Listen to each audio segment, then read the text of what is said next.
сәлем қалайсыздар? Көңіл күйлеріңіз қалай? Ханымдар мен мырзалар, камераның алдында Юлия from Казахстан. Дамы и господа, всех приветствую перед камерой. Я Юлия from Казахстан. Давайте продолжим учиться читать по-казахски вместе со мной. Я для вас сегодня подготовила следующее словосочетание. Да, оно большое, но читается не так страшно, как могло бы показаться в начале. База данных готовых документов. Такое тоже бывает. Давайте скорее научимся это читать. Дайын құжаттар деректерінің қоры. Дайын құжаттар деректерінің қоры. Дайын құжаттар деректерінің қоры.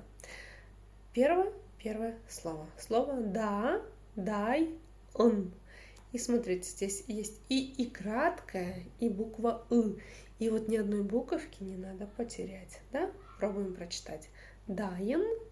Просто помним о том, что буква «ы» читается очень коротко. Ну, хотя в данном случае можете представить, что ее нет. Дайын, дайын, дайын. Дальше слово құжаттар. Как научиться читать букву «К» с хвостиком снизу? На самом деле все просто. Нужно просто откашляться через букву «К». Ну или отхаркнуться, у кого не получается откашляться. Надеюсь, у вас все получилось. Дальше идет буква «У» с черточкой снизу. Это твердая гласная в казахском языке. Чтобы ее прочитать, за основу нужно взять букву «О» обыкновенную, да. Просто эта буква «О» должна прочитаться очень коротко. О. Знаете, такое вот легкое удивление. О. Ко. Құжаттар. Тоже ничего сложного, да? Дайын құжаттар. Дальше деректерінің. Сначала читаем то, что знаем. Деректер. И идет окончание ыну. Деректер, ыну. Но читается все вместе, как одно слово. Деректерину. Как научиться читать букву «У» или палочку с точкой? Это нечто среднее по мягкости, по звучанию между буквами «ы» и «и». Пробуем сначала прочитать через букву «ы», то есть твердо. Деректерину. Тяжеловато. Пробуем прочитать через мягкую букву «и». Деректеринин. Кстати, тоже очень твердо, хотя и мягко, да?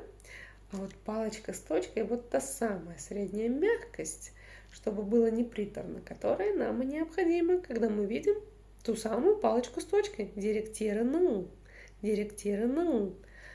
В конце у нас стоит «н» с хвостиком.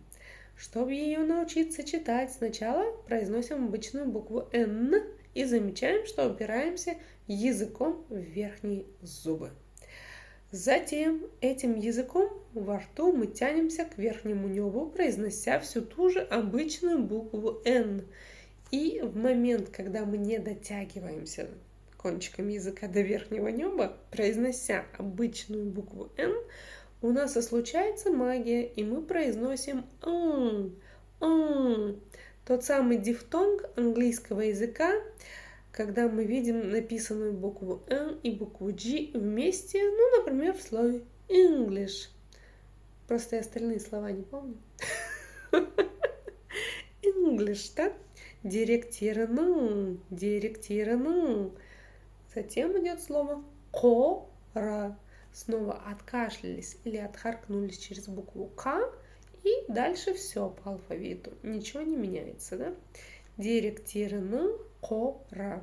Дайын құжаттар деректерінің қора. Дайын құжаттар деректерінің қора.